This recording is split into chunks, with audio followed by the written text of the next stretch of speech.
చాలామంది పేషెంట్స్ ఏంటంటే sex life బాగుండాలని కొన్ని ఇంజెక్షన్స్ తీసుకుంటుంటారు.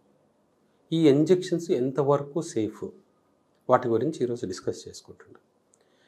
ఈ ఇంజెక్షన్స్లో 2 రకాల ఇంజెక్షన్స్ ఉన్నాయి. ఒకటి డైరెక్ట్ టెస్టోస్టెరాన్ ఇంజెక్షన్స్.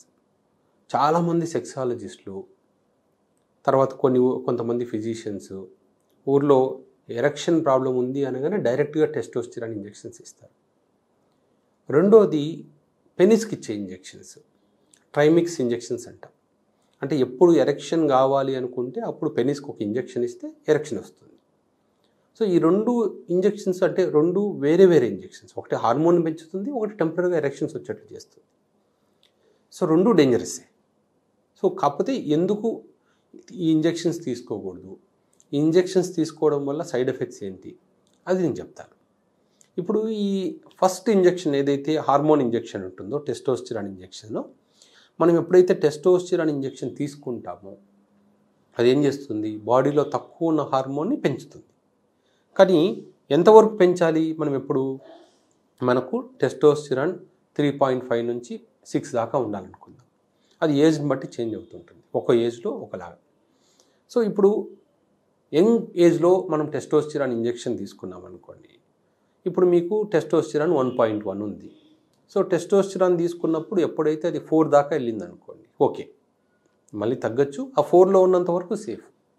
కానీ ఈ ఇంజెక్షన్స్ ఎప్పుడు కూడా ఏంటంటే ఒకటేసారి టెస్టోస్టెరాన్ని చాలా పైకి 7, 8, 9 అలా ఇంక్రీజ్ చేస్తాయి. కొన్నిసార్లు డోస్ కొంతమంది ఏం చేస్తారు, వీక్లీ వన్స్ ఒక ఇంజెక్షన్ వేసుకోండి అని చెప్తారు. అప్పుడు ఏమవుతుంది, ఈ టెస్టోస్టెరాన్ ఇంజెక్షన్స్ వల్ల టెస్టోస్టెరాన్ లెవెల్ టోటల్గా అబ్నార్మల్ లెవెల్లో హైగా వెళ్ళిపోతుంది. అప్పుడు బ్రెయిన్కి నెగిటివ్ సిగ్నల్స్ వెళ్తాయి, బాడీలో టెస్టోస్టెరాన్ చాలా ఎక్కువ ఉంది, సో నువ్వు ప్రొడక్షన్ ఆపేసేయి అని సిగ్నల్స్ వెళ్తాయి.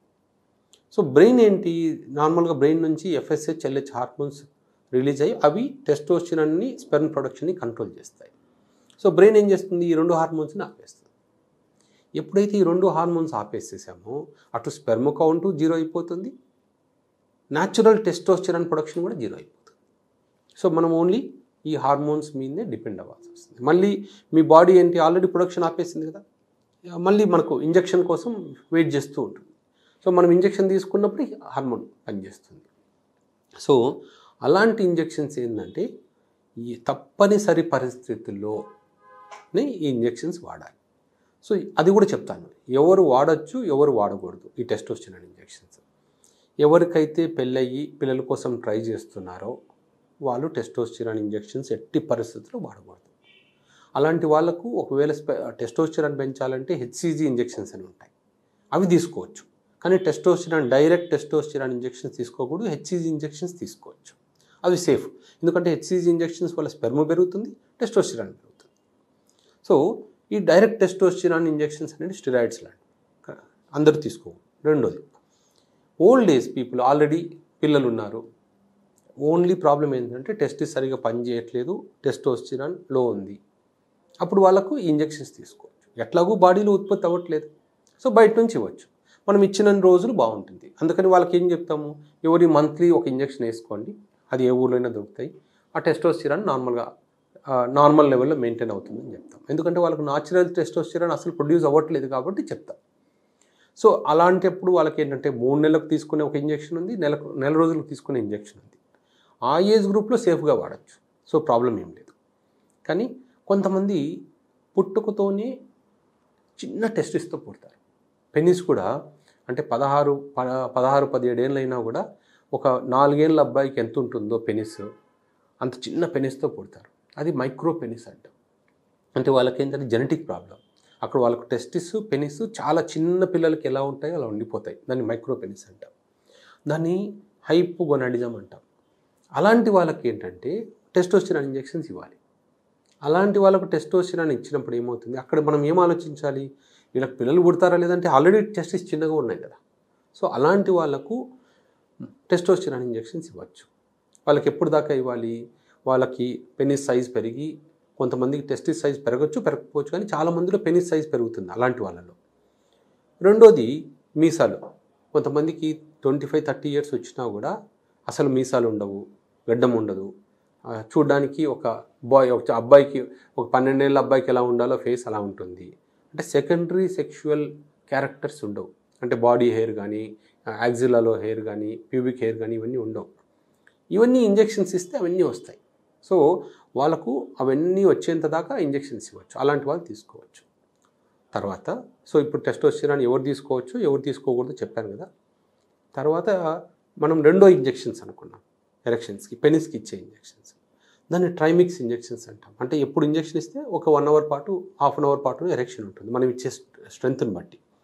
అది ఒకప్పుడు వయాగ్రా లేని టైంలో, వయాగ్రా చాలా కాస్ట్లీగా ఉన్న టైంలో అవి ఇచ్చేవాళ్ళం.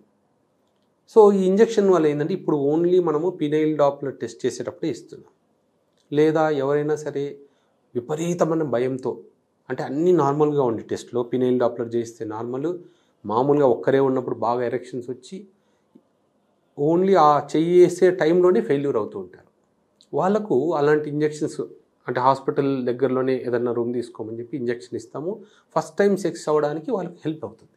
అది కూడా మళ్ళీ మళ్ళీ తీసుకోవద్దు. కానీ వాటిల్లో కూడా కొంచెం సైడ్ ఎఫెక్ట్స్ ఉంటాయి. ఆ ఇంజెక్షన్ ఇచ్చిన తర్వాత కొన్నిసార్లు ఎరెక్షన్ తగ్గిపోతుంది.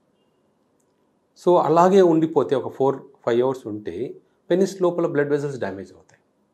సో అందుకని ఏం చేయాలి, ఒకవేళ ఎరెక్షన్ తగ్గకపోతే 1 అవర్లో మళ్ళీ ఆపోజిట్ ఇంజెక్షన్ ఇవ్వాలి. కాకపోతే ఇవన్నీ రేర్, అంటే రెగ్యులర్గా తీసుకునే ఇంజెక్షన్స్ కాదు. తప్పనిసరి పరిస్థితుల్లో ఎవరికైనా విపరీతమైన భయం ఉండి, పర్ఫార్మెన్స్ యాంగ్జైటీ ఉండి కలవలేకపోతున్నారు, ఒకసారి ఫస్ట్ టైం కలిస్తే కాన్ఫిడెన్స్ వస్తుంది అనే వాళ్ళకు మాత్రమే ఇలాంటి ఇంజెక్షన్స్ ఇస్తాము. ఇంతకుముందు ఓల్డ్ ఏజ్ వాళ్ళకు కూడా ఇచ్చేవాళ్ళం. కాకపోతే ఎరెక్షన్స్ తగ్గలేదనుకోండి, మళ్ళీ అది ఎమర్జెన్సీ అవుతుంది. ఎమర్జెన్సీ ఆ టైంలో వెళ్ళి హాస్పిటల్కి వెళ్ళి మళ్ళీ దానికి ఆపోజిట్ ఇంజెక్షన్ వేయించుకోవాలి. ఒకవేళ ఉండొచ్చు, ఆ టైంలో డాక్టర్ అవైలబిలిటీ ఉండొచ్చు, యూరాలజిస్ట్ ఉండకపోవచ్చు. సో అలాంటివి ఉన్నాయి కాబట్టి ఈ రోజుల్లో అలాంటి ఇంజెక్షన్స్ని మేము పెద్దగా ఎంకరేజ్ చేయట్లేదు. ఓన్లీ స్పెషల్ కండిషన్స్లోనే డాక్టర్ పర్యవేక్షణలోనే అలాంటి ఇంజెక్షన్స్ తీసుకోవాలి. ఇవి ఈ 2 ఇంజెక్షన్స్ గురించి ఈరోజు క్లియర్గా చెప్పాను కదా. టెస్టోస్టెరాన్ ఇంజెక్షన్స్, ట్రైమిక్స్ ఇంజెక్షన్స్, రెండిటికి అవసరం వేరే, పరిస్థితులు వేరే. సో రెండిటికి సైడ్ ఎఫెక్ట్స్ ఉంటాయి. మనం జాగ్రత్తగా చూసుకొని వేసుకోవాలి. అందరూ తీసుకునే ఇంజెక్షన్స్ కాదు.